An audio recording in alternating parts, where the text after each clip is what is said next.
ओम श्री शक्ति नमः। ओम श्री शक्ति नमः। ओम श्री शक्ति नमः।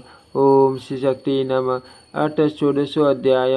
भगवान श्री हरि के विविध अवतारों का संक्षिप्त वर्णन। जन्मेजय बोले, हे मुनिश्रेष्ठ, हे विभो, अद्भुत श्रेष्ठता वाले भगवान विष्णु ने भृगु के शाप से किस मनवंतर में किस प्रकार अवतार ग्रहण किए। हे धर्मज्ञ, हे ब्राह्मण, श्रवण करने पर समस्त सुख सुलभ कराने वाली तथा पापों का नाश कर देने वाली भगवान विष्णु की अवतार कथा का विस्तार से वर्णन कीजिए। व्यास जी बोले, हे राजन, हे नराधीप, जिस मनवंतर तथा जिस युग में जैसे जैसे भगवान विष्णु के अवतार हुए हैं उन अवतारों को मैं बता रहा हूँ, आप सुने। हे दस, भगवान नारायण ने जिस रूप से जो कार्य किया वह सब मैं आपको इस समय संक्षेप से बताता हूँ। साक्षुष मनवंतर में साक्षात विष्णु का धर्मावतार हुआ। उस समय वे धर्मपुत्र होकर नारायण नाम से धरातल पर विख्यात हुए। इस व्यवस्थित मनवंतर के दूसरे चतुर्युग में भगवान का दत्तात्रेय अवतार हुआ। वे भगवान श्री हरि महर्षि अत्रि के पुत्र रूप में अवतीर्ण हुए।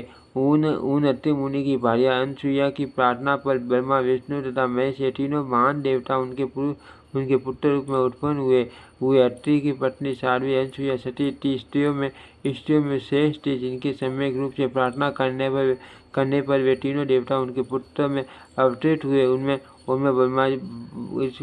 ब्रह्मा जी सोम चंद्रमा रूप में साक्षात विष्णु दत्तात्रेय के रूप में और शंकर जी दुर्वासा के रूप में उनके यहाँ पुत्र तत्व को प्राप्त हुए।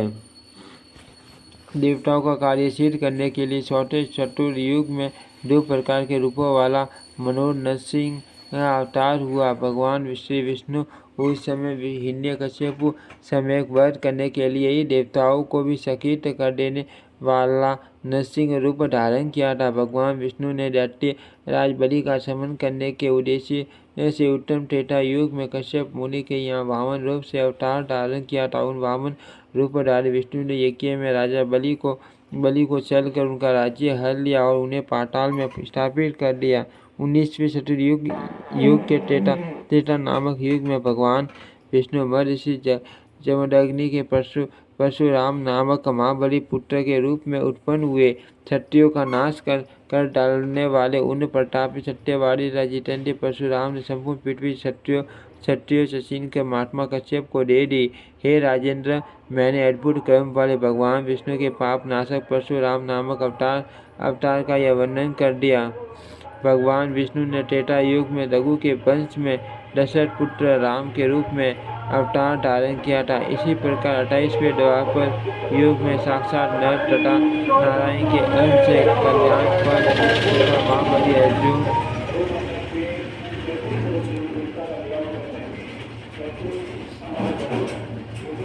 19वें चतुर्युग के त्रेता नामक युग में भगवान विष्णु महर्षि जमदग्नि के परशुराम नामक महाबली पुत्र के रूप में उत्पन्न हुए। क्षत्रियों का नाश कर डालने वाले उन प्रतापी सत्यवादी तथा जितेंद्रिय परशुराम ने संपूर्ण पृथ्वी क्षत्रियों से छीन के महात्मा कश्यप को दे दी। हे राजेंद्र, मैंने अद्भुत कर्म वाले भगवान विष्णु के पाप नाशक परशुराम नामक अवतार का यह वर्णन कर दिया। भगवान विष्णु ने त्रेता युग में रघु के वंश में दशरथ पुत्र राम के रूप में अवतार धारण किया था।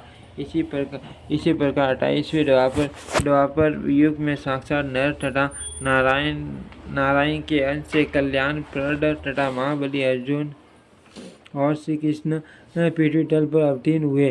श्री कृष्ण तथा अर्जुन ने पृथ्वी का भार उठाने के लिए भूमंडल पर अवतार लिया और कुरुक्षेत्र में अत्यंत भयंकर महायुद्ध किया।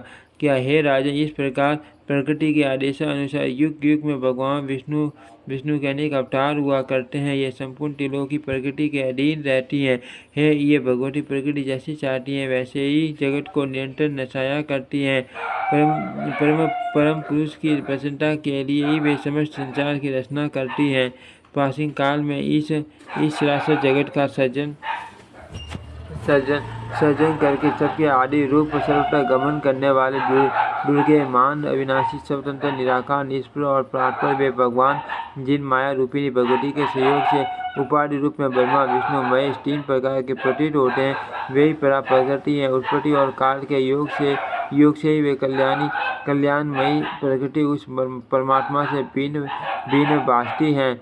सबका मनोरथ पूर्ण करने वाली वे प्रकृति विश्व की रचना करती हैं, सम्यक रूप से पालन करती हैं और कल्प के अंत में संहार भी करती हैं। इस प्रकार वे विश्व मोहिनी भगवती प्रकृति 3 रूपों में विराजमान रहती है। उन्हीं से संयुक्त होकर ब्रह्मा ने जगत की सृष्टि की है। उन्हीं से संबद्ध होकर विष्णु पालन करते हैं और उन्हीं के साथ मिलकर कल्याणकारी रुद्र संहार करते हैं। पूर्व काल में उन भगवती परा प्रकृति ने ही ककुट इष्टवंशी नरश्रेष्ठ को उत्पन्न करके दानवों को पराजित करने के लिए उन्हें कहीं पर स्थापित कर दिया।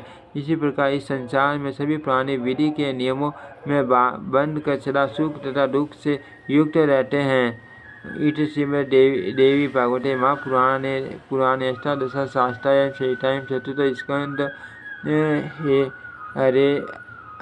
हरेर्नानावतार वर्णनं नाम 14 अध्यायम्।